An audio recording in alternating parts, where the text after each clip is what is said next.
SSC एक ऐसा exam है जिसकी तैयारी लोग सालों साल करते हैं। हर साल इस एग्जाम में लगभग 5 से 6 लाख लोग बैठते हैं और ये नंबर हर साल बढ़ता ही जा रहा है। किसी साल 8 लाख तो किसी साल 10 लाख। जब मैंने इस एग्जाम को दिया तो उस साल भी लगभग इतने ही लोग इस एग्जाम में बैठे थे।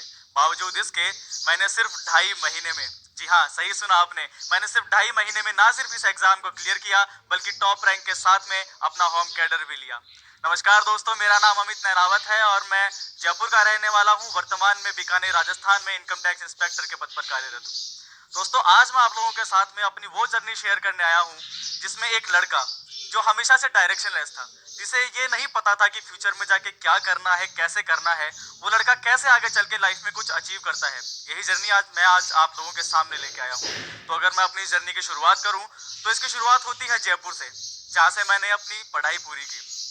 पढ़ाई के दौरान मैं मेरिटोरियस स्टूडेंट तो था लेकिन डायरेक्शनलेस था। मुझे ये नहीं पता था कि आगे जाके लाइफ में मुझे क्या करना है।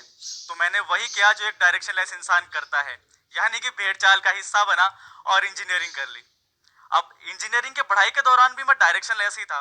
मेरा पढ़ाई में बहुत ज्यादा मन नहीं लगता था, मैं बस पास हो जाता था, यानी कि बस पास हो जाता था। मुझे अच्छे से याद है कि एक बार जब इंजीनियरिंग की पढ़ाई के दौरान मेरी बैक लग गई थी एक सब्जेक्ट में। यूं तो 4 साल की इंजीनियरिंग की पढ़ाई में बैक लगना एक आम सी बात है, लेकिन ये मेरे लिए आम बात नहीं थी, क्योंकि मैं स्कूल में मेरिटोरियस स्टूडेंट था और इस बैक की वजह से मेरी काफी किरकिरी होने लगी थी। मुझे अच्छे से याद है कि जब घर पे मेरी बैक के बारे में पता चला था तो घर का माहौल एकदम से बदल गया था। पापा ने तो जैसे सारी उम्मीदें छोड़ दी थी। मुझे याद है कि जब मैं घर में आता था तो मुझसे मुंह फेर लेते थे, मुझसे बात करने से भी बचने लगे थे। अब एक तो पढ़ाई का इतना प्रेशर और उसके बाद में घर वालों का ऐसा बर्ताव, इस चीज ने मेरे दिमाग पे थोड़ा बुरा असर डाला और मैं नशे की तरफ चला गया। शराब और सिगरेट तो जैसे रोज का काम हो चुका था। अब आप लोग सोच रहे होंगे कि ये लड़का क्या एसएससी करेगा। लगा तो मुझे भी ऐसा ही था, लेकिन उस दौरान हमारी फैमिली की फाइनेंशियल कंडीशन बहुत ज्यादा खराब हो चुकी थी। इतनी खराब कि पापा को बड़ी मुश्किल से हम तीनों भाई बहनों की पढ़ाई और घर का खर्चा चला पा रहे थे। घर का खर्चा चलाने के लिए भी उन्हें दोस्तों से और रिश्तेदारों से उधार लेना पड़ रहा था। उस वक्त हमारे पास में एक बाइक तक नहीं थी। कहीं आने जाने के लिए भी हमें रिश्तेदारों से या आस पड़ोस से बाइक उधार लेनी पड़ती थी। वो लोग भी हमारी फैमिली को थोड़ी नीची नजर से देखा करते थे। एक और बात, कंप्यूटर साइंस से करी है और अपने बैच का मैं अकेला ऐसा स्टूडेंट था जिसके पास में लैपटॉप नहीं था। प्रोजेक्ट वगैरह बनाने के लिए भी मुझे दोस्तों से लैपटॉप उधार लेना पड़ता था। इन सब से मुझे बहुत छोटा फील होता था और यहीं से मेरे जिंदगी में एक जुनून आया कि कुछ भी हो मुझे अपनी फैमिली और खुद की लाइफ को बदल के रखना है।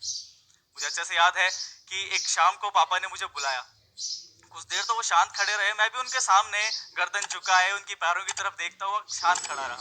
कुछ देर बाद उन्होंने मुझसे कहा कि देख अमित, तुझे पता है कि कितनी मुश्किल से तुम तीनों भाई बहनों की पढ़ाई और इस घर का खर्च मैं चला रहा हूँ, और उसके बावजूद भी, ये सब कुछ पता होने के बाद भी और इतना टैलेंट होने के बाद भी तू खुद को बर्बाद कर रहा है। उस वक्त मुझे ऐसा लगा जैसे मेरा आने वाला कल मेरे सामने आके मुझसे सवाल कर रहा हो कि आखिर कब तक ऐसा ही चलता रहेगा। मुझे अच्छे से याद है कि हमारी फाइनेंशियल कंडीशन इस कदर खराब हो चुकी थी कि मुझे पॉकेट मनी के नाम पर डेली के 10 रुपए मिला करते थे, जिनमें 5 रुपए कॉलेज जाने का किराया होता था और 5 रुपए कॉलेज से वापस आने का किराया होता था। 5 रुपए की चाय पीने के लिए भी मुझे दोस्तों से कई बार उधार लेना पड़ता था।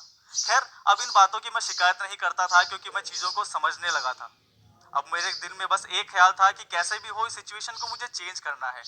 मैं नहीं चाहता था कि मेरी फैमिली को दोबारा इस तरीके की किसी सिचुएशन का सामना करना पड़े। कॉलेज के फाइनल ईयर के एग्जाम तक मुझे एसएससी के बारे में कुछ नहीं पता था और ना ही मेरे पॉइंटर्स इतने ज्यादा थे कि मुझे एक बहुत अच्छा प्लेसमेंट मिल सके। एसएससी के बारे में मुझे पता चला कॉलेज के फाइनल ईयर्स के दौरान ही मेरे कॉलेज के सीनियर से।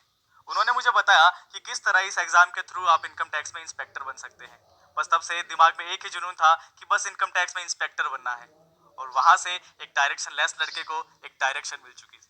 कॉलेज के फाइनल ईयर के एग्जाम्स हो चुके थे और मेरे और एसएससी के एग्जाम के बीच में सिर्फ 2.5 महीने का वक्त बाकी था। ये सब कुछ बहुत इम्पॉसिबल सा लग रहा था। उस वक्त मेरे सामने दो रास्ते थे, या तो मैं पहले ही हार मान लूं और अगले साल के पेपर के लिए तैयारी करूं, या फिर इन 2.5 महीनों में अपनी मेहनत से अपनी किस्मत खुद लिखूं। जानते हैं मैंने क्या किया? मैंने दूसरा रास्ता चुना और अपनी किस्मत खुद लिखने का फैसला किया। बहुत मुश्किल से मैं पापा के पास पहुंचा और उनसे कहा कि बस एक आखिरी बार मुझे एक मौका चाहिए और ये आखिरी बार होगा जब मैं आपसे कुछ मांग रहा हूँ। पापा ने भी मुझे कोचिंग की फीस दे दी भरोसा करके। अब जाहिर सी बात है कि वक्त बहुत कम था, तो मुझे ये पता करना था कि मैं इस एग्जाम में कहाँ स्टैंड करता हूँ। उसके लिए मैंने मॉक टेस्ट दिया। दोस्तों यही बात मैं आप लोगों से भी कहना चाहूंगा कि आप जिस भी एग्जाम की तैयारी कर रहे हैं उससे पहले आप मॉक टेस्ट जरूर दीजिए, है कि आप इस एग्जाम के तालाब में कहाँ पे कितने पानी में हैं। मैंने भी एसएससी की तैयारी से पहले मॉक टेस्ट दिया। जब रिजल्ट आया तो मेरा नाम लिस्ट में नीचे से 7वें नंबर पे था, लेकिन उससे मुझे ये पता चला कि इन सब लोगों के बीच में मुझे कितनी मेहनत करनी है। तो अब शुरू हुई एसएससी की पढ़ाई। अब जब आप पढ़ाई करते हैं तो आपको बहुत सी चीजें डिस्टर्ब करती हैं, दोस्त डिस्टर्ब करते हैं, रिश्तेदार डिस्टर्ब करते हैं, फोन भी डिस्टर्ब करता है। अब मुझे भी करता था। तो इन सब से निजात पाने के लिए मैंने एक तरीका निकाला। मैं अपनी पढ़ाई रात को किया करता था। रात को एक तो वातावरण शांत होता है, आपको डिस्टर्ब करने के लिए ना दोस्त होते हैं ना रिश्तेदार होते हैं, आपका दिमाग भी बिल्कुल आपकी पढ़ाई में होता है, इधर उधर नहीं भटकता आपका दिमाग। जहां तक फोन की बात है, फोन को भी मैंने स्विच ऑफ कर दिया था। अब उसका काम सिर्फ इतना था कि वो मुझे हर उस नींद से जगाता था जो नींद मुझे मेरे एम से दूर ले जाए। पढ़ाई में मैंने रात दिन एक कर दिए थे, अकॉर्डिंगली सब प्लान किया। मैं रात को 3 बजे इसलिए नहीं सोता था कि मुझे नींद आ रही है, बल्कि मैं इसलिए सोता था कि अगर नहीं सोया तो अगले दिन कोचिंग में नींद आएगी। जुनून इतना था पढ़ाई का कि सपने में भी मुझे बस एसएससी ही दिखाई देता था। मैंने अपने पूरे टास्क को छोटे छोटे टास्क में डिवाइड करा था। यही मैं आप सब लोगों से भी कहना चाहूंगा कि आप भले ही किसी भी एग्जाम की तैयारी कर रहे हो तो उसके सिलेबस को देखिए और उसको देखकर ये मत सोचिए कि आपको इतनी सारी पढ़ाई करनी है, बल्कि उसको छोटे छोटे टास्क में डिवाइड कर लीजिए। और जब आप इन छोटे छोटे टास्क को कंप्लीट करेंगे तो एक तो आपका सिलेबस कंप्लीट होता जाएगा, और जैसे जैसे आपका सिलेबस कंप्लीट होगा वैसे वैसे आपका कॉन्फिडेंस डेवलप होता जाएगा, और जैसे जैसे कॉन्फिडेंस डेवलप होगा उतने ही आप एग्जाम के लिए तैयार होते जाएंगे। दोस्तों किसी भी एग्जाम के लिए सबसे ज्यादा जरूरी है कॉन्फिडेंस। आप में जितना कॉन्फिडेंस है और अगर उस कॉन्फिडेंस के साथ में आपने मेहनत से एग्जाम की तैयारी करी है तो रिजल्ट तो एक ना एक दिन आपके फेवर में आना ही है। और वैसे भी हम एग्जाम की तैयारी करते हैं, रिजल्ट की नहीं। अगर एग्जाम की तैयारी सच्चे दिल से करी है तो रिजल्ट एक ना एक दिन आपके फेवर में आएगा ही। एक और चीज जो मैं हमेशा किया करता था, मैंने अपने नोट्स को भी पार्ट्स में डिवाइड किया था, यानी इंग्लिश का अलग, जीके का अलग और मैथ्स का अलग। खैर मैथ्स एक ऐसा सब्जेक्ट है जिसके लिए कोई नोट्स नहीं हो सकते। मैथ्स के लिए सबसे ज्यादा जरूरी है प्रैक्टिस। जितनी आप मैथ्स की प्रैक्टिस करते हैं उतने ही आप मजबूत होते जाते हैं।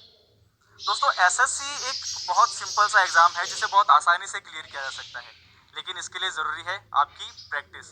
दोस्तों हर साल लाखों लोग इस एग्जाम में बैठते हैं, उनमें से बहुत से ऐसे लोग होते हैं जो उस पेपर को पूरा सॉल्व कर सकते हैं, लेकिन सिलेक्शन सिर्फ उन्हीं लोगों का होता है जो कम से कम समय में ज्यादा से ज्यादा सही सवालों का जवाब दे सके।